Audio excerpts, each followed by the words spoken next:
Let's get this out of the way. V is hated by a lot of people. He's seen as an annoyance, and for a lot of players, he's the worst part of the entire game. And I get why.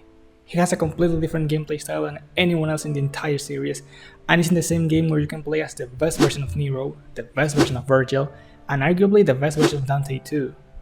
But honestly, I like V as a concept. The idea of what V is and how he should be played is something that I find really interesting. He's not a normal character that fights enemies with their sword or their guns, no.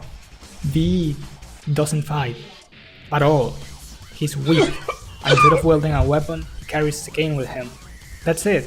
What he does instead is killing his familiars, Shadow and Griffon. Shadow works as his melee weapon equivalent. He's got all the basic things you would expect from a melee weapon. Standard combos, a launcher, a get closer, a falling attack, and so on. While Griffon is the opposite. He works as this long-range attacker. He has a few different moves like firing small shots, ramming against the enemies, or shocking the area around him. But honestly, most of the time the best option is charging his basic attack to fire big waves of lightning. They are strong and cover a big area. You don't really need to use other moves that much, and that's the main problem with V. In theory, V's gameplay revolves around coordinating the two pets and use them to deal with the crowds of enemies. And yeah, with a lot of training you can make some interesting stuff happen, I'm not saying you can't. But in practice, you can just spam the same moves over and over again and win. And you can say, well, you can also do the same thing with other characters, so what's the difference? The difference is that at least with the rest of the cast you have to actually interact with the enemies, get close to them, sometimes expose yourself. Everything your character does is tied directly to them. With V, this doesn't happen. Your character and your attacks are separated, which makes it so you can get away with just disengaging completely, hitting the enemies from far away until they are weak enough for you to finish them off. That's the only thing preventing you from never engaging. Your pets can't kill the enemies. You have to know when to step into the battlefield to do it yourself. Otherwise, you wouldn't have to interact with the enemies at all. The main point of a game like this. And if it was only that, there wouldn't be much to talk about. But there's more. For most characters, their weapons work exclusively as means for attacking. At most, you can get some extra options like Snatch, but that's really it. Unless you're V. Because your familiars not only help you attacking, they help you staying alive as well. His partners provide some really good defensive options. Shadow gives him a spammable dodge with tons of invincibility. You can literally just dodge indefinitely and not get hit, while Griffon takes you flying back away from danger. His mobility also reflects his philosophy. With Shadow he can skate, I guess, to go even faster than sprinting. And with Griffon he gets essentially a double jump that lets him glide for a little bit. And this is all really good stuff. So where's the catch? Well, they can die.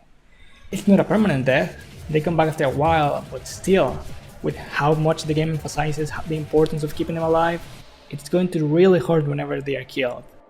If you lose one of them, you lose a significant amount of options, and are forced to deal with the enemies with only half of your attacking power, inferior defense, because V's solo dodges are terrible, and without the great mobility options I mentioned before. Which again, I like as an idea. It forces you to approach the situation differently. You lost one of your main weapons. Now you have to find a way to survive or kill the enemies with whatever you have left. Something no other character has to go through. But in reality, V is already a very limited character as is. Taking away more things restricts you even more, which might lead you to just stay away spamming the same moves until your pet comes back. Now imagine what happens when you lose both. All your means to defeat the enemies, gone. Defensive options, gone. Movement, gone. You lose access to almost your entire moveset. And that's too much. I know it's supposed to be the punishment for not playing well, but I think it can be a little too harsh, considering how you're left basically unable to play the game for a decent amount of time. The closest thing we have in other characters is Nero running out of Devil Breakers. But he's Nero! He has a sword, a gun, and his Devil Breaker. He's more than able to defend himself. But V? He's an infant, he was born 2 days ago, of course he doesn't know how to fight. So are you supposed to just wait for your partners to heal? Or throw yourself at the danger to try to heal them faster? Maybe, but you could also do this.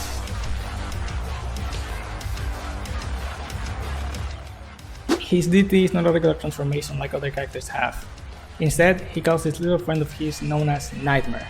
But wait, the game already asks you to take control of 3 different characters at the same time. How do they expect you to also control a 4th one?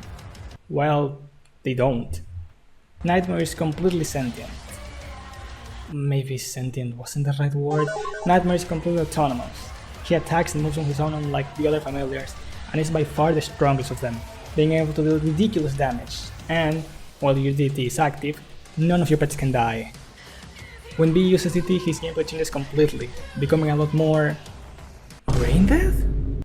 All of that risk of trying to keep yourself and your pets alive, forget it. Instead, the game becomes a fest of strong attacks covering the battlefield until the enemies are left weak enough to kill them. And I don't like that.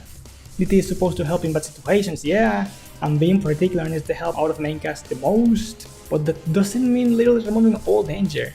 It just gets boring when all of your fights end up looking like this.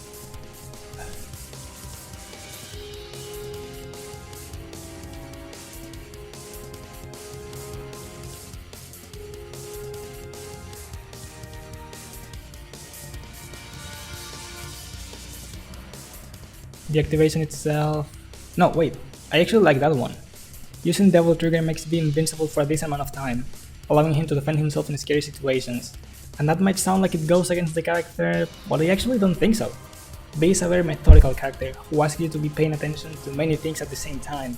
It's completely normal that sometimes you're going to mess up and get yourself in a bad spot, so being able to pay a little bit of that Devil Trigger and save yourself makes sense. And it's also something that you won't have access to all the time, which is fine with me. There are two other ways you can use this meter. One is Royal Fork, a move that throws a bunch of energy gains around B that finish off enemies, offering an alternative to B's executions that can also kill multiple enemies at once, the downside being that it costs 1 bar of energy. The second way is enhancing Shadow or Griffon. You can spend some meter to make one or both of your pets stronger for a certain amount of time. This also makes them act automatically like Nightmare if you don't use them manually, which I never found to be particularly useful. It's nice if you don't want to keep track of so many things, but at that point, calling Nightmare is probably a better choice.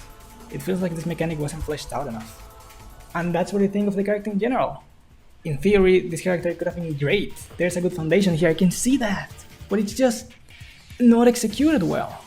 The strategy aspect he's supposed to embody loses all of its weight because there's really nothing to shake up his gameplay. You can just stay away spamming the same attacks, and if things don't go well, just call Nightmare and he'll take care of it. It becomes repetitive pretty quickly, and the only thing that breaks that is losing Shadow or Griffon. But that's a punishment, not a state in which you actively want to be. At his worst, he's basically unusable, and at his best, he's not that interesting either, which is why a lot of people don't like him. Before making this video, I wasn't so sure how he would compare with other characters, but after playing these missions again, it's pretty clear to me that he's one of the worst characters of the whole franchise. Even Lady, who I claim was dmc4's worst character last time, is significantly better than this. She might also be kinda limited, but she never has to struggle with being left unarmed, and she also can disconnect herself from the fighting the same way he does. She has some really good tools, yeah, but they never define the curse of combat the same way these do. But that's just my opinion. If you think I'm being too harsh or have a different perspective on the character, feel free to share it in the comments. For now though, thank you so much for watching, and I'll see you next time.